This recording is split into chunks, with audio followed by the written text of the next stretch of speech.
It was an idea whose time had finally come. Several years ago, JPS decided it was time for an energy revolution for the growth and prosperity of Jamaica.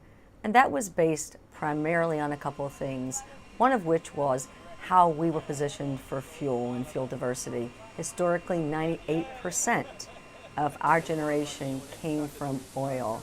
And that really put us in a terrible position. Our heavy dependence on oil, all our generating units are oil fired at this moment. Definitely we are subjected to the volatility of oil prices on the world market.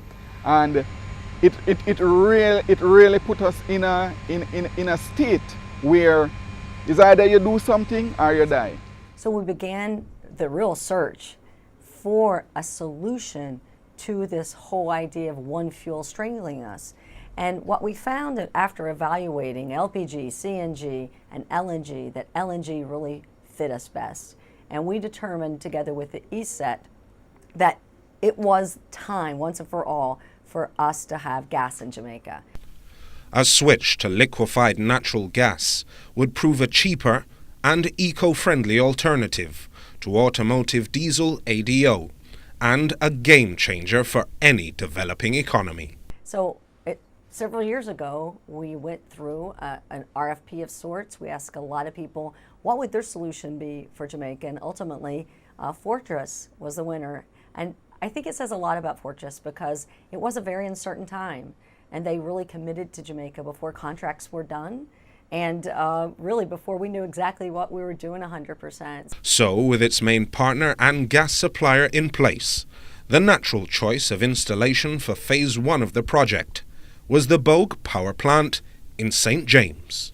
So the Bogue combined cycle plant, which is a 120 megawatts combined cycle generating plant, was originally designed to use dual fuel, whether it's liquid fuel in the form of ADO or natural gas, or some form of gaseous fuel, let me say. When we were moving to diversification in support of the government's energy policy, of course, then certainly the Bogue 120 megawatt plant, this plant, would have been the ideal plant to convert first to burn natural gas.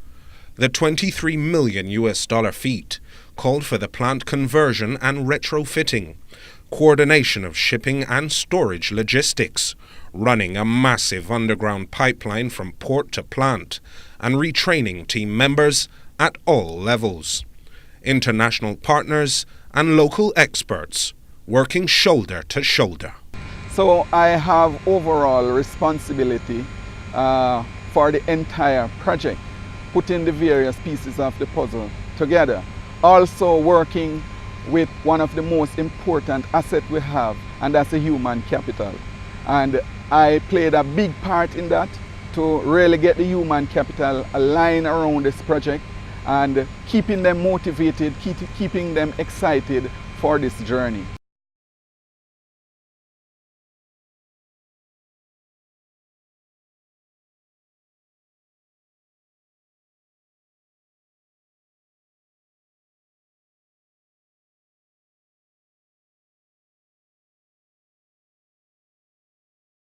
And now the suspense is over.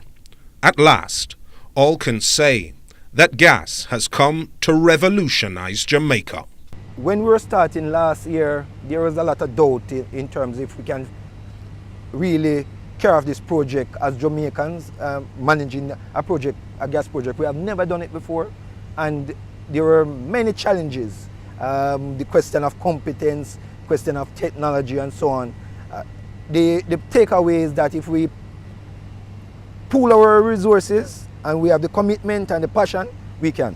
What is fascinating about this project is how agile and flexible everyone had to become. Define, be agile, figure out what's not working, figure out what is working, and move, and coordinate. If you think, if you see the Fortress people walking around here and you see us over there, it's hard to tell us apart because we really decided that we're going to rise or fall together, and we had to really be coordinated on this effort, and we really were. So I would say if you think of that whole muscle about getting on the starting block and running, and sometimes you had to run a different direction, but at the end of the day, you win the race, that's what it felt like for us.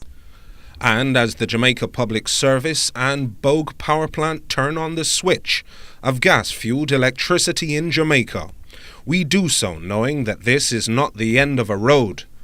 The best is yet to come.